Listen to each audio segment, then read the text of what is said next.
Hello, this is Sab, your fun English teacher, Sab in Paris, and I'm back with a new newsletter, new fun letter. So let's have a look. Here it is. It's Sab's English fun letter number 12. And as usual, I will read the newsletter, the fun letter for you. So you can watch the video, or you can read it, or you can watch the video and read at the same time. So it's for fun students and teachers of English, and I offer you, I hope, the most wonderful words on the web. There will be a video here, so you can watch the video. That's what I'm recording. And if at any time you want to translate it into your language, you can. You can click on this button here where it says English, or you can click at the bottom. And if you want, you can turn the whole page into Arabic. Let's try. There it is. So if you're an Arabic speaker and you want to see what I'm saying and you're not sure, just do that. Okay, back to English. So my introduction. Hello, fun English fans, and welcome to Autumn in Paris.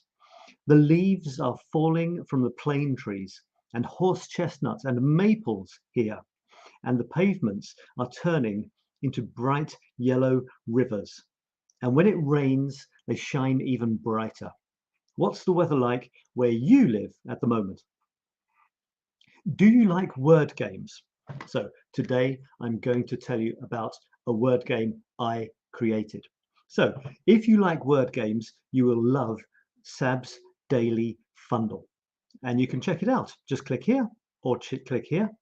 Well, let me do that. I'll click here to see if I can show you the home page. I'm very happy and excited about this. It's a fun game you can play every day. And this is what it looks like. Okay, it's a fun game and I invite you to check it out. It's very easy and fast to play, and it will give you a little dose of English every day. 1, you have to find a word. 2, you have 6 clues to help you. 3, it's not an English test. If you know the word in your language, translate it into English and try. Anyone can play. It's great for parties and family get-togethers. It's fantastic for the daily commute. It's wonderful for teachers. Adults enjoy them, kids love them, and students think they're great too. There are lots of positive effects of playing the Daily Fundle, including a moment of pleasant mental stimulation, vocabulary building and lexical linking. That's all about words. A satisfyingly cool little win daily. Enjoyable friendly competition. Play with your friends. Strengthening social bonds.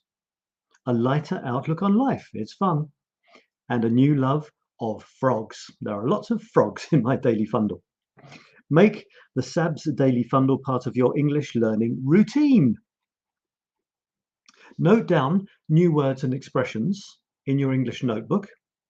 Share your wins and ask questions about Fundle in our Fundle Facebook group. And happy fundling!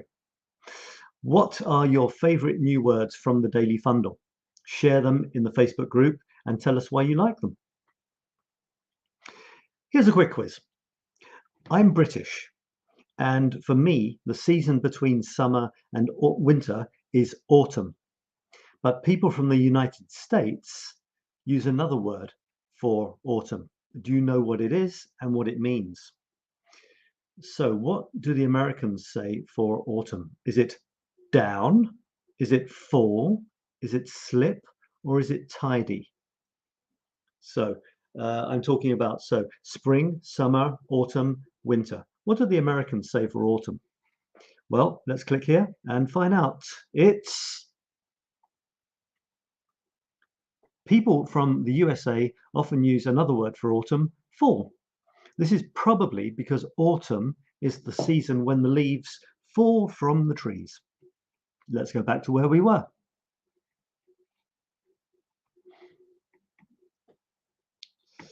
That's where we were. Interesting vocabulary. Clue, a piece of information that helps you to solve a problem or answer a question. Get together, an informal meeting or party. Daily commute, your travel between home and work each day. Mental stimulation, something that interesting that makes you think. Social bond, a link between people who share an interest. Learning routine, a regular activity to increase your knowledge. You can always try out my sample pack of English lessons if you like for €7. Click on the link there, and it's rainbowenglishschool.org if you want to try that. In other news, Queen Elizabeth II of the United Kingdom died recently.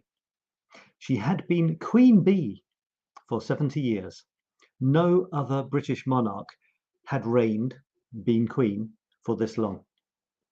As soon as Queen Elizabeth died, her son, Prince Charles, immediately became King Charles III. Although he's not exactly a Prince Charming, most people think he is okay. The Queen's funeral lasted for days and must have cost a king's ransom.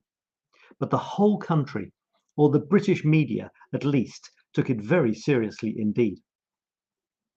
This is a picture that I took in the Lake District in Britain a few days before she died.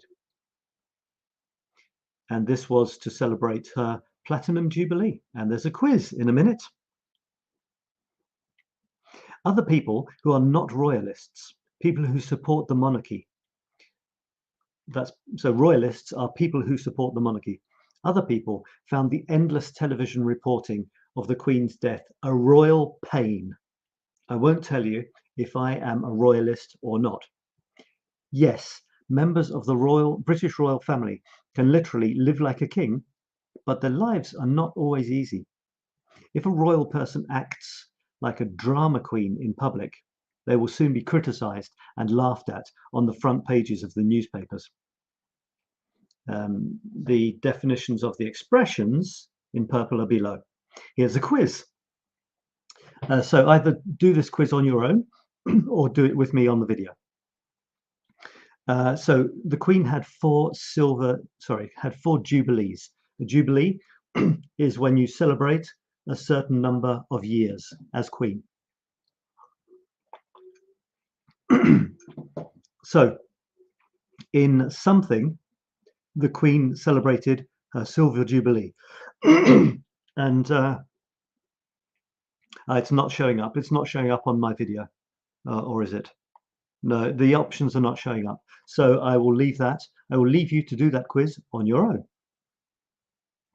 The royal family. There's the Queen waving. There's Prince William holding his baby. Princess Catherine next to him. And King Charles. He was Prince Charles. Now he's King Charles. English idioms. Royal idioms. Queen Bee. The most important woman in a group or society. Prince Charming. An attractive and kind man you believe will make your life perfect. King's ransom, a very large amount of money. Royal pain, someone or something that is very annoying or bad. Live like a king, to live a very comfortable life with much more money than you really need. And drama queen, someone who treats situations as far more serious than they really are. There's a little thing telling you to visit the Facebook group if you want to talk about today's newsletter. Words in the news. This is from the BBC and it's from the Latin America stories. Brazil's Lula and Bolsonaro face runoff after surprisingly tight result. The result, this is the caption of the picture, the result was closer than polls had predicted, making for a tense wait. Brazil's election is going into a second round in which left-winger Luis Inácio Lula da Silva, you see I'm not Spanish speaking, will face far-right incumbent Jair Bolsonaro. With almost all the votes counted, Lula had won 48% against Bolsonaro's 43%, a much closer result than opinion polls had suggested. But Lula fell short of the more than 50% of valid votes needed to prevent a runoff. Voters now have 4 weeks to decide which of the two should lead Brazil. Winning outright in the first round was always going to be a tall order for any candidate. The last time it happened was 24 years ago. But President Bolsonaro and Lula had given their supporters hope that they could achieve just that. Useful definitions. Runoff. Final contest to decide a winner when previous results were not clear. Tight result. An expression, a result where the top candidates were very close. Incumbent, a noun. The person who is currently in a particular position or job. Opinion poll, a noun. Many people are asked the same question to discover what most people think about something. Fall short, a phrasal verb. Fail to reach an amount that was hoped for, causing disappointment. Outright, an adverb. Wholly and completely. Tall order, expression. A difficult or unreasonable demand. And finally, the photo of the day. One of my passions is taking photos and writing about Paris and now the Lake District in England. This is in England. Here is today's photo. So the exercise is for you to write about this photo in English or to record yourself talking about it. You can post this in the Facebook group if you want to. And to help you describe it, here are some questions. What can you see? Where do you think it is? What time or season is it? What's the weather like? Can you see any people or animals? What are they doing? How do they feel? Do you like the photograph? Would you like to be in the photograph? Etc. So I would like you to do that. Okay, in the Facebook group, write a text, post it in the Facebook group, or record yourself talking about the photograph and post that in the Facebook group. Otherwise, let me describe this photograph. I took this photograph in the Lake District a few weeks ago. In this photograph, I can see a man, it's me, and a dog. The man is wearing black trousers, maybe a black t-shirt, and a black and grey jacket. The dog is wearing a harness.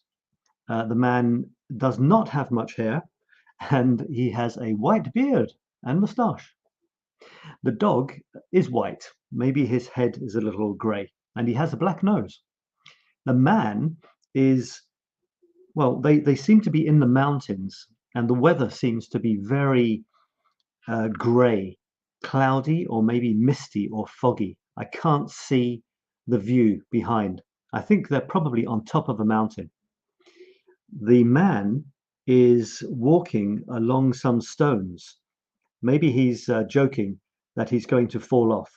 He has his arms out to his sides and 1 foot in the air. I wonder if he fell off. The dog does not seem to be interested. The dog is looking in a different direction. I like this photograph because it was funny. I was on top of a mountain and I wanted to pretend I was on a very dangerous mountain top and going to fall off. The dog is lovely. The dog is called Fraggle. And it was in summer, but in England in summer, in the mountains, sometimes it looked like winter. I'm going to go back here soon and walk up some more mountains and get some more photographs. Would you like to be walking in the mountains in England at this time of year? Do you like walking? If you do, why? If not, why not? Do you have a dog? What's your dog called? Would your dog like to walk in the mountains? Okay, that's enough. So thanks for watching my newsletter. Thanks for reading it with me. So remember, you have the Facebook group you can take part in, and look out for another newsletter coming soon. So let's make the English love go round. Tell your friends about this. This has been Sab in Paris, your fun English teacher. Don't forget, click here if you want to get 7 fun English lessons for €7. And I will see you next time. Have fun learning English. Bye-bye for now.